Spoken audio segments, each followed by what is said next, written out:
Good morning students. बेटे आज जो हम टॉपिक स्टार्ट करने जा रहे हैं उसका नेम है रेवेन्यू। जो ये चैप्टर है एक तो बहुत ही ज़्यादा इजी कॉन्सेप्ट है इस चैप्टर के अंदर और बहुत ही शॉर्ट टॉपिक है ये, जो कि वन वीडियो के अंदर ही हमारा कंप्लीट हो जाना है आज। तो ये क्या होता है रेवेन्यू? अभी हमने किया था जो टॉपिक्स लास्ट वीडियो में जो हमने किए हैं उसमें ने प्रोड्यूसर्स के रिगार्डिंग फंक्शन सारा रीड किया था और प्रोड्यूसर को कौन कौन सी कॉस्ट जो है वो शॉर्ट रन टाइम पीरियड के अंदर होती है वो हमने किया था। तो इसी तरह से सिमिलर प्रोड्यूसर्स को रेवेन्यू भी अर्न होता है जब वो अपनी चीजों को बेचता है। So what is revenue? A firm's revenue are its receipts from the sale of goods and services. जब फर्म जो है वो गुड्स एंड सर्विसेज बेचती है तो बदले में जो भी रिसीट उसको मिलता है दैट इज कॉल्ड फर्म्स का रेवेन्यू कहलाता है। और रेवेन्यू तीन तरह से कॉन्सेप्ट हम यहाँ पे रीड करने वाले हैं आज। तो उससे पहले हम देखेंगे कि रेवेन्यू और प्रॉफिट में क्या डिफरेंस है। तो रेवेन्यू और प्रॉफिट को कई बार सिमिलर ही काउंट करते हैं स्टूडेंट्स, तो इसमें डिफरेंस है बेटे। रेवेन्यू में से जब हम कॉस्ट में को लेस कर देते हैं, वो सारी कॉस्ट जो कि प्रोड्यूसर को बियर करनी पड़ती है उस चीज को प्रोड्यूस करने के लिए, उस सर्विस को देने के लिए, तो वो उसकी कॉस्ट कहलाती है। तो जितना भी उसने कमाया है रेवेन्यू, उसमें से जितनी भी कॉस्ट उसकी लगी है, लागत लगी है, उसको लेस कर देंगे, उसके बाद वो अर्न करता है प्रॉफिट, राइट। तो अगर हमें रेवेन्यू पता करना है तो उसके लिए फॉर्मूला ये भी उसको कर सकते हैं, इसी फॉर्मूले से बनता है कॉस्ट प्लस प्रॉफिट। तो इसीलिए हम नॉर्मली बोल भी देते हैं the revenue of the firm together with its cost and profit. तो वो हमें कैसे मिलता है? कॉस्ट और प्रॉफिट के कॉम्बिनेशन से, टुगेदरनेस से हमें रेवेन्यू मिलता है। ठीक है, तो अब हम नेक्स्ट पढ़ रहे हैं कि तीन कॉन्सेप्ट क्या है रेवेन्यू के। वेरी फर्स्ट हम करेंगे टोटल रेवेन्यू। ठीक है, तो टोटल रेवेन्यू का मतलब क्या होता है बेटे? Total revenue is the total receipts of money received by a firm from the sale of the goods and services. जो भी फर्म गुड्स और सर्विसेज बेचती है, बेचने के बाद जो भी उसके पास इनकम आती है उसी रिसीट्स को हम क्या बोलते हैं? Total revenue. तो टोटल रेवेन्यू को अगर फाइंड आउट करना हो तो कैसे पता चलेगा? चीज का रेट कितना है और कितनी आउटपुट, कितनी चीजें वो बेच रहा है, क्वांटिटी कितनी बेच रहा है। अगर ये दोनों चीजें हमें कंफर्म है तो उनको मल्टीप्लाई करके हम क्या पता कर सकते हैं? टीआर फाइंड आउट कर सकते हैं। सपोज कर लो एक फर्म है जिसने 5 यूनिट जो है वो सेल किए हैं, 5 यूनिट्स क्या किए उसने? बेचे हैं, और एक यूनिट का रेट कितना है? 6 रुपीज है, 6 रुपीज पर यूनिट है। तो कितना उसने बेच दिया और पैसा कितना आया उसके पास? तो वेरी क्लियर है, 30 रुपीज, राइट। 6 रुपीज रेट है एक यूनिट का और इसी तरह के 5 यूनिट उसने सेल किए हैं, तो ही अर्न 30 रुपीज। ठीक है, टू सेल द प्रोडक्ट और सर्विसेज इन द मार्केट। तो ये हो गया टोटल रेवेन्यू। नेक्स्ट क्या होता है? एवरेज रेवेन्यू किसको बोलते हैं? सो एवरेज रेवेन्यू का मतलब होता है बेटे, AR is defined as the total revenue obtain per unit of output sold. So it means कि AR कैसे हम रिसीव करते हैं कि जो टोटल रेवेन्यू है as a total revenue obtain per unit of output sold, कि हमने एक अगर चीज बेची है, 1 यूनिट अगर हमने बेचा है, सो उससे हमें कितना जो है रेवेन्यू होता है, पर यूनिट रेवेन्यू कितना निकलता है। सो उसको हम कैसे कैलकुलेट करेंगे? टोटल रेवेन्यू को अगर हम क्वांटिटी के साथ डिवाइड कर देते हैं then we obtain average revenue, right. तो जैसे हमने लास्ट में किए थे, अभी तक हम इसी फॉर्मूले को लेकर चल रहे हैं, चाहे हम टोटल यूटिलिटी की बात कर रहे हो एवरेज यूटिलिटी, या फिर टोटल प्रोडक्टिविटी की बात कर रहे हो एवरेज प्रोडक्टिविटी, या फिर हम टोटल कॉस्ट या मार्जिनल कॉस्ट, एवरेज कॉस्ट, तो सबके लिए फॉर्मूलाज ऑलमोस्ट सेम है, सब में एक ही चीज हम काउंट करते हैं, बस कंसेप्ट जैसा है वैसा ऊपर लिखना पड़ेगा।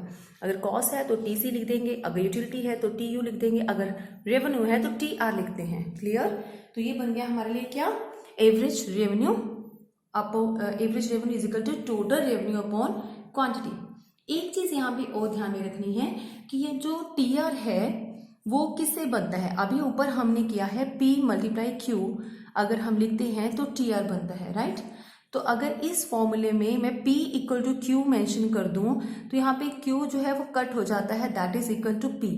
सो we can say also AR, we can say AR P। ठीक है, तो P के अकॉर्डिंगली भी हम बोलते हैं इसको, यानी कि AR और P जो है वो बिल्कुल सेम होते हैं। हम उसको एवरेज रेवेन्यू भी बोल सकते हैं। एवरेज रेवेन्यू का मतलब वही होता है ना कि एक चीज बेच के फर्म को कितना पैसा आया, that is the average revenue. और प्राइस क्या होता है, चीज को उसने बेचा है, यूनिट उसने बेचे हैं तो उसका रेट कितना है, वो पी आ जाता है। ठीक है, तो अगर आपको ये क्वेश्चन आ जाए, एक तो आपको इतना ध्यान में रखना है कि ए आर जो है वो इक्वल टू पी होगा। जितने भी अगर हम आगे टेबल्स या डायग्राम्स करते हैं, आपको इतना ध्यान में रखना है, वो हमने कट करके भी चेकआउट किया है कि P is equal to A R, right. एक ही चीज है, दोनों का मतलब एक ही है। तो अगर आपको आ जाए कि ए आर कर्व ड्रॉ करो, या फिर आपको सेकेंड कॉन्सेप्ट आ जाए कि डिमांड कर्व ड्रॉ करो, तो डिमांड कर्व किसके अकॉर्डिंगली बनाते हैं हम, बायर के अकॉर्डिंग, जिसने खरीदा है। तो हम लिखते हैं कि ये डिमांड है, यानी कि लोगों ने इतनी डिमांड करी है। सो ये दोनों ही क्या है, बिल्कुल इक्वल टू हैं। अगर आपको ये आ जाए तो भी वैसा ही ड्रॉ करना है, उसी को हम क्या बोल सकते हैं, डिमांड कर्व। तो कुछ स्टूडेंट कंफ्यूज होते हैं कि मैम आपने रेवेन्यू चैप्टर पूरा पढ़ा दिया, एआर का कर्व तो आपने ड्रॉ कर दिया, लेकिन डिमांड कर्व तो कहीं पे भी ड्रॉ करके नहीं दिखाया, और एग्जाम के अंदर हमें डिमांड कर्व पूछा गया है। तो बेटे यहाँ पे एक चीज ध्यान रखनी है कि एआर और डिमांड कर्व दोनों सेम बनेंगे। वो कैसे, अगर हम बायर के पॉइंट ऑफ व्यू देखते हैं, कस्टमर के पॉइंट ऑफ व्यू अगर चेक करते हैं, तो क्या होता है कि उसके अकॉर्डिंगली हम लिखेंगे कि जो चार्जेस हैं, यानी कि प्राइस क्या है, वो ए आर के इक्वल टू है। तो अगर हम एक कस्टमर के पॉइंट ऑफ व्यू चेक करते हैं, तो हम बोल सकते हैं कि A R is the price per unit, right. तो अगर A R he is the price per unit है, तो प्राइस और उसकी क्वांटिटी दोनों को लेके हम क्या बना देते होते हैं, डिमांड कर्व। क्योंकि डिमांड कर्व कैसे बनता है, एक प्राइस चाहिए, उसको बनाने के लिए क्वांटिटी चाहिए। हमने डिमांड चैप्टर में वेरी इजीली किया हुआ ना कि डिमांड कैसे बनेगा, तो हमें पता ही है कि डाउनवर्ड स्लोपिंग कुछ ऐसा बनेगा, उसको हम लिख सकते हैं डिमांड कर्व। इसी तरह से अगर हमें ए आर कर्व बनाने के लिए बोला जाए, तो ए आर कर्व को हमें फर्म के पॉइंट ऑफ व्यू देखना है, या कि प्रोड्यूसर के पॉइंट ऑफ व्यू देखना है। तो प्रोड्यूसर के point of view A R क्या है, प्रोड्यूसर के point of view A R क्या है, is the revenue per unit, right.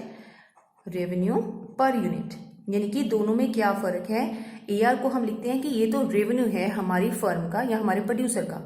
यहाँ पे ए आर क्या है, इज द प्राइस है पर यूनिट हमारे कस्टमर के लिए, उसी के लिए वही प्राइस हो गया, वो प्राइस के बिहाफ के ऊपर डिमांड कर्व दिखा सकता है। यहाँ पे एज ए प्रोड्यूसर क्या होता है, उसी चीज को अपनी रेवेन्यू दिखा सकता है। यहाँ पे हम लिखेंगे ए आर, और इसी के अंदर अगर हम डिमांड लिखाना हो तो यहाँ पे लिखते हैं हम डिमांड, डी डी। क्लियर, तो आपको क्लियर हो जाना चाहिए कि अगर इस चैप्टर में से आपको डिमांड कर्व ड्रॉ करना आ जाए, तो इस तरह से आपको ड्रॉ करना पड़ सकता है, तो आपको आना चाहिए।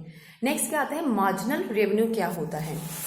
मार्जिनल रेवेन्यू क्या है कि MR is defined as an increase in total revenue for a unit increase in the firm output sold, कि अगर हम आउटपुट के अंदर एक चीज को इंक्रीज कर देते हैं, एक आइटम ज्यादा बेचेंगे, तो उसी के साथ साथ टोटल रेवेन्यू में भी एक यूनिट क्या हो जाएगा, इंक्रीज हो जाएगा।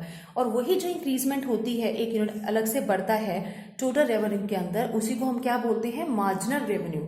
ठीक है, तो कैसे हम फाइंड आउट करते हैं मार्जिनल रेवेन्यू, यानी कि nth आइटम जो है टीआर की, उसमें से n-1 करते हैं टीआर की, तो हमारे पास क्या आ जाएगा, मार्जिनल रेवेन्यू। या फिर हम क्या कर सकते हैं, चेंज टीआर को चेंज क्वांटिटी के साथ डिवाइड करके चेकआउट करते हैं कि मार्जिनल रेवेन्यू कितना आता है। क्लियर बेटे, तो ये 3 कॉन्सेप्ट है, और इन्हों तीनों के बेस के ऊपर हम चलते हैं अनदर कंसेप्ट के ऊपर। सो पहला केस आपको आ सकता है कि what happen when price is constant, क्या होगा कि जब प्राइस कांस्टेंट होगा। या फिर ऐसे भी आ सकता है कि what happen when AR is constant, कि अगर एआर कांस्टेंट है, तो एक चीज आपको इस तरीके से आ सकती है। दूसरा केस आ सकता है what happen when price is not constant, वो होगा सेकंड केस। तो बस 2 ही केस हैं इस टॉपिक में।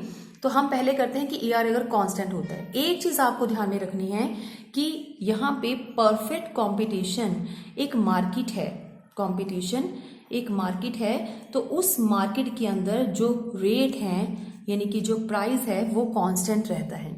और परफेक्ट कंपटीशन होता क्या है, क्या फीचर्स हैं, इसको हम जब भी एक चैप्टर आएगा हमारा नेक्स्ट, जो भी इसके बाद आएगा चैप्टर, उसमें हम रीड करेंगे।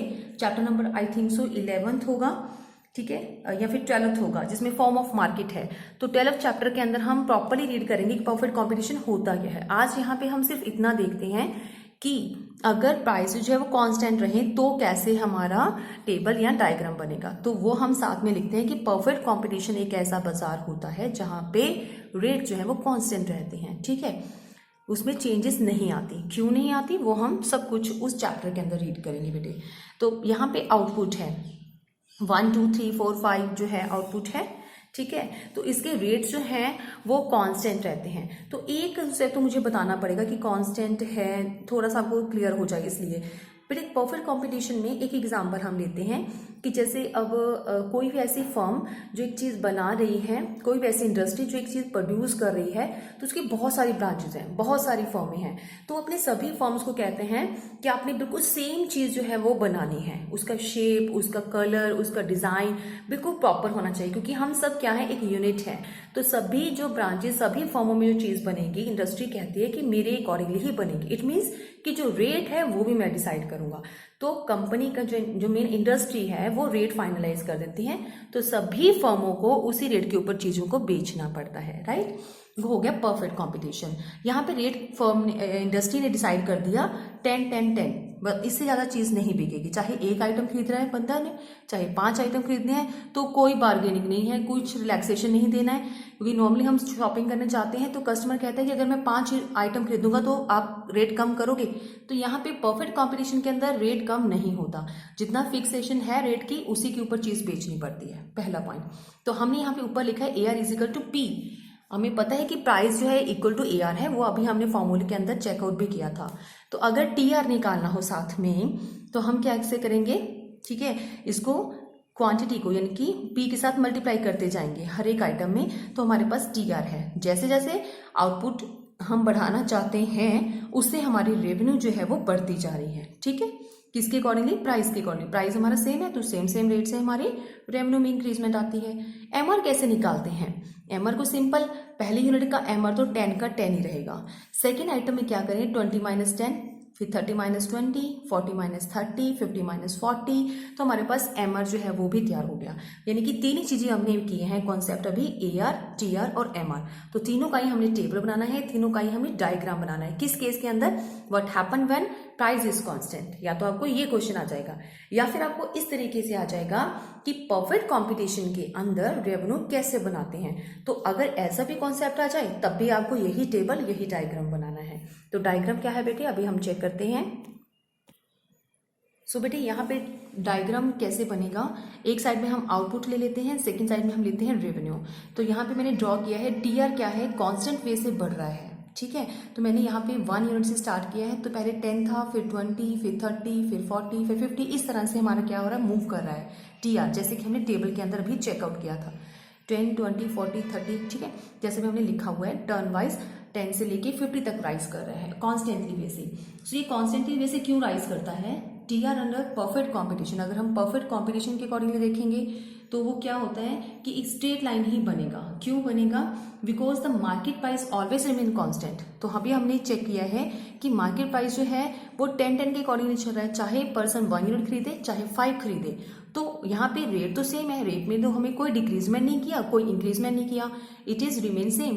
तो उस केस में जब हमारा यहाँ पे TR बनेगा तो कॉन्स्टेंटली वैसे ही बनेगा। जब एक आइटम खरीदे तो 10 रुपए मिल जाएंगे उसको, अगर वो 2 खरीदेगा तो 20 मिल जाएंगे, ठीक है। इसी तरह से ये कॉन्स्टेंट वे से बढ़ता है, because the constant rate of prices, इसी वजह से, ठीक है। इस तरह से AR और MR कैसे हम बनाएंगे उसका डायग्राम।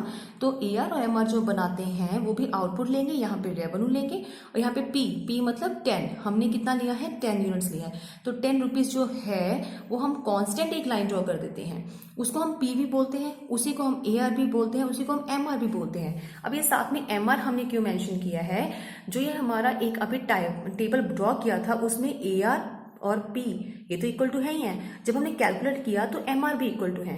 तो इट मीन्स जो परफेक्ट कंपटीशन होता है ना बेटे, उस मार्केट के अंदर आपकी तीनों चीजें ही क्या रहती हैं, इक्वल रहती हैं, यानी कि स्ट्रेट लाइन आपकी बनती है, ठीक है। हम साथ साथ में दो कॉन्सेप्ट कर रहे हैं एक ही के अंदर कि अगर व्हाट हैपन, अगर प्राइसेस आपकी कांस्टेंट हो तो क्या होता है, या फिर परफेक्ट कंपटीशन हो तो क्या होता है बेटे। क्योंकि परफेक्ट कंपटीशन है तभी प्राइसेस कांस्टेंट है, ये इसी मार्केट में पॉसिबल होता है कि रेट्स कांस्टेंट हो। अगर कोई और तरह की मार्केट होगी वहां पे कभी भी रेट कांस्टेंट नहीं होते, ठीक है, वहां पे रेट जो है वो चेंज होते हैं।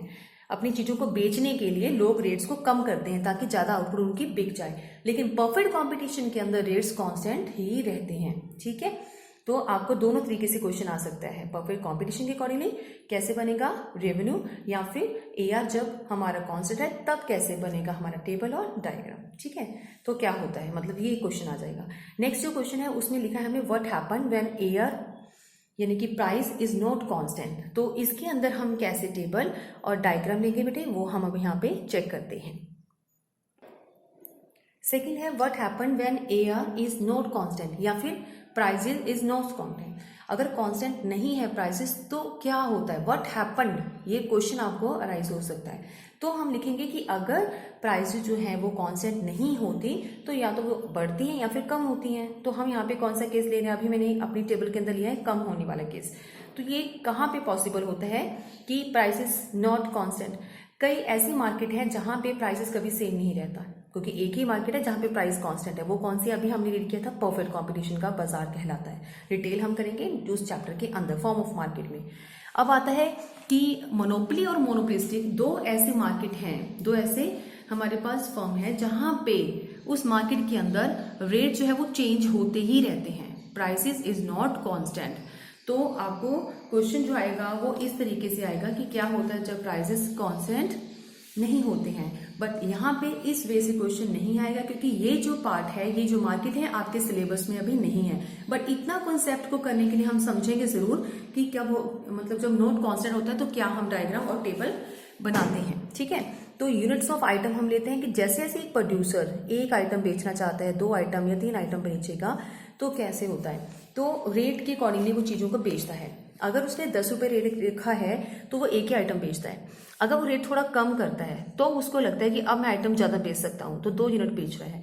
इसी तरह से धीरे धीरे वो रेट्स को कम करके ज़्यादा चीज़ें बेचने की, ज़्यादा यूनिट्स को बेचने की कोशिश करता है। ठीक है, तो होता क्या है उस टाइम, अगर ऐसा वो करता है तो उस टाइम पे वो किस लिए करता है, वो अर्निंग करने के लिए, यानी कि ज़्यादा रेवेन्यू कमाने के लिए। तो शुरू में जो टोटल रेवेन्यू है वो बढ़ रहा है, ठीक है, बढ़ता ही है, क्योंकि जब आइटम्स को वो रेट कम करके चीज़ें बेचेगा, ज़्यादा आइटम वो बेच पा रहा है, तो नेचुरली उसका रेवेन्यू बढ़ेगा। लेकिन कब तक बढ़ेगा, एक लिमिट तक ही बढ़ता है, उसके बाद रेवेन्यू डिक्लाइन हो जाता है। वाई, क्यों डिक्लाइन होता है, क्योंकि वो साथ में चीज़ का रेट भी तो कम कर रहा है। या तो वो सेम रेट रखे और चीज़ों को ज़्यादा बेचे, तभी वो ज़्यादा अर्निंग करेगा। लेकिन अगर वो यूनिट्स ज़्यादा बेचने के चक्कर में रेट्स को कम करता जा रहा है, कहीं पे 10 रुपीज़ था, अब वो 6, 5 और 4 यूनिट रुपीज़ के अकॉर्डिंगली भी चीज़ बेच रहा है, तो नेचुरली उसका प्रॉफिट जो है यानी कि रेवेन्यू कम ही होगा।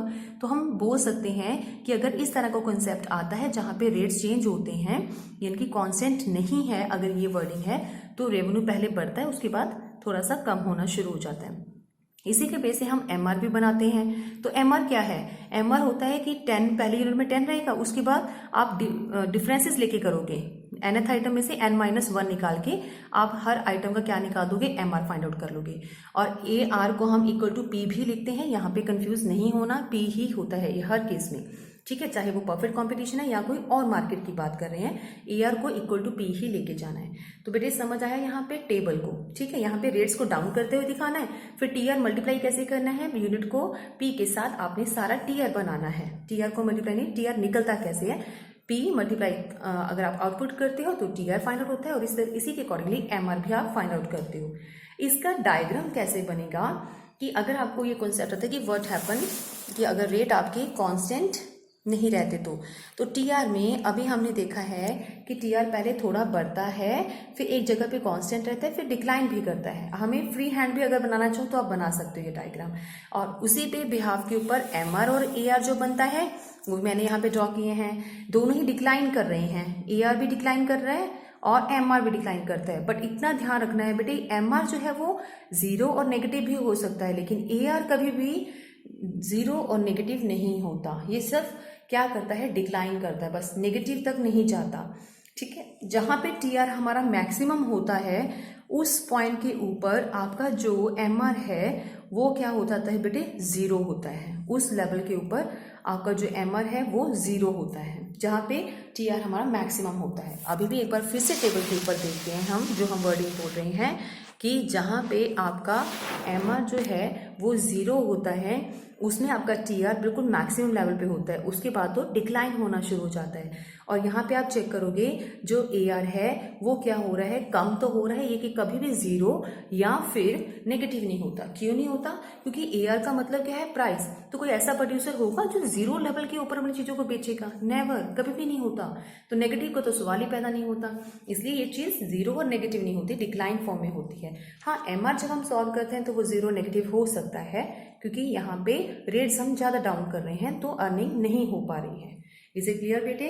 तो यहाँ पे हमने क्या किया है, 2 कॉन्सेप्ट किए हैं, और इसी को हम मार्केट के अकॉर्डिंगली मैं आपको बुक के ऊपर शो करके दिखाती हूँ कि आपको बुक में कई बुक्स में आपको मिलेगा कि कॉन्सेप्ट को एक ही तरीके से किया है। ठीक है, ये हमने कर लिया। और कई बुक्स में आपको नजर आएगा कि परफेक्ट कॉम्पिटिशन का दोबारा से फिर से बैक पे दोबारा एग्जाम्पल दोबारा सब कुछ लिया है, लेकिन हमने ऐसा नहीं करना। हमने क्या करना है, जैसे अभी मैंने आपको करवाया था ना परफेक्ट कंपटीशन का, तो बस वही कॉन्सेप्ट है। बार बार आपको आगे पीछे बुक के ऊपर झांकने की जरूरत नहीं है, वही चीज आपको एक ही बार टेबल, एक ही बार डायग्राम बेटे लर्न करना है, वही आपका कॉन्सेप्ट होता है परफेक्ट कंपटीशन का भी और प्राइस कांस्टेंट वाले केस में भी। तो अब बेटे यही रेवेन्यू का टोटल चैप्टर था। इसके अलावा जो भी आपको दूसरा दिख रहा है इसमें वो आपका सिलेबस का पार्ट नहीं है। मोनोपोलिस्टिक के केस में हमने ज़्यादा नहीं जाना है, वहां तक ही बस हमने जितना कंसेप्ट मैंने करवाया है बस वो काफ़ी है, क्योंकि वो सिलेबस के अंदर आता है। बस उसके बाद वाला पोर्शन हमने ज़्यादा कुछ नहीं करना है। ठीक है बेटे, तो आज का टॉपिक जो है वो हम यहीं पे ख़त्म करते हैं। बेटे इस चैप्टर के भी कुछ प्रैक्टिकल क्वेश्चन जो है वो आ सकते हैं एग्जाम के अंदर, तो अपनी बुक की बैकेट साइज के ऊपर आप चेक करोगे या फिर एग्जाम्पल्स चेक करोगे तो आपको इस तरह के आपको क्वेश्चंस मिलेंगे जहां पे आपको टीआर मिसिंग होगा, कहीं पे एमआर मिसिंग होगा या फिर एआर की कुछ आइटम्स मिसिंग होंगी, तो आपको सॉल्व करना है। आपको फॉर्मूलेज अच्छे से लर्न है तो आप इन मिसिंग फ्रीक्वेंसी को ईजिली सॉल्व कर सकते हो। ठीक है, तो इसकी आप साथ में प्रैक्टिस करोगे। ओके बेटे।